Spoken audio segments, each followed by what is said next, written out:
আমি না বলে দিলাম।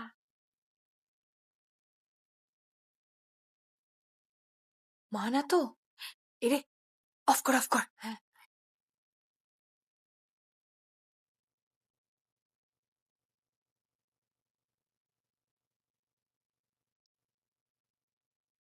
কি রে, নীল বলেনি আমি ডাকছি তোকে?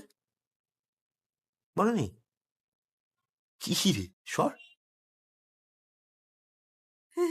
হাই। বন্ধু? হ্যাঁ মানে তোমার কথা খুব শুনেছি। আচ্ছা।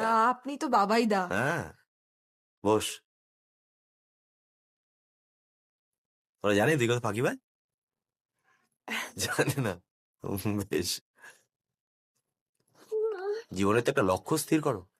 সামনে পরীক্ষা, এখন আড্ডা মারিস না। আর তোর তোর তো ফিজিক্স কেমিস্ট্রি ভীষণ চাপের রে।